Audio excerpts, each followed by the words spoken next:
Ano nga ba ang dahilan ng pagkamatay ng premyadong aktres na si Jacqueline Jose na nitong March 3, 2024 ay inabutan na lang ito sa kanyang bahay na wala ng buhay? Siya ay pumanaw sa edad na 59 anyos. Naging usap-usapan ito dahil sakto rin na pinaslang ang kanyang role sa FPJ's Batang Quiapo bilang si Chief Espinas. Nataon kasing umere ang eksenang nabaril at nasa hospital si Jacqueline na ipinakitang buhay pa. At kagabi lang, March 3, 2024, nabigla ang lahat sa napabalitang pumanaw na ang aktres. Sa ipinalabas na official statement ng kanyang talent management na PPL Entertainment, sabi sa statement, "It saddens us to inform everyone of the untimely passing of Miss Jacqueline Jose, or real name Mary Jane Gak."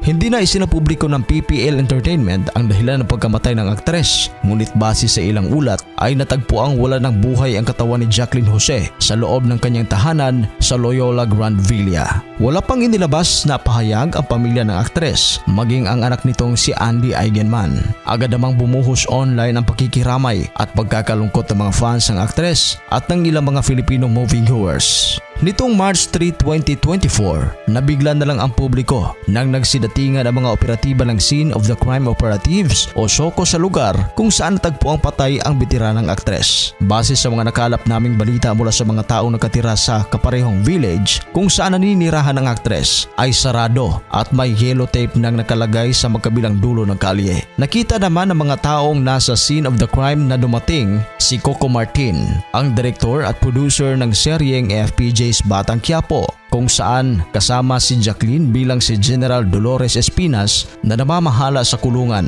Namataan din si Cherry Pie Picache at kausap ni Coco ang iba pang naroon sa bahay. Ayon sa mga nakausap ng reporter sa lugar, mag-isa lang si Jacqueline Jose sa kanyang bahay dahil nag-day off ang katulong nito. Sinasabing nadulas ito sa loob ng kanyang bahay na dahilan ng kanyang agarang kamatayan. Sinisilip na rin ng mga otoridad kung may foul play ba na nangyari sa naturang insidente. Si Jacqueline Jose o Mary Jane Santa Ana Gak sa totoong buhay, nagsimula ang kanyang showbiz career noong unang bahagi ng dekada 80 at mabilis na nakilala sa kanyang talento sa pag-arte. Sa paglipas ng mga panahon, lumabas siya sa maraming pelikula at palabas sa telebisyon. Ilan sa mga nagawa niyang pelikula ay ang Private Show noong 1985, White Slavery 1985, Itanong Mo sa Buwan 1988, Machete 2 1994, Sarong Banggi 2005, at ang Mar Rosa noong 2016.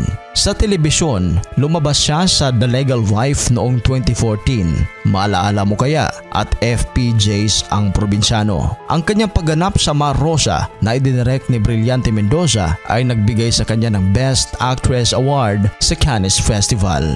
Rest in peace, Chief Espinas.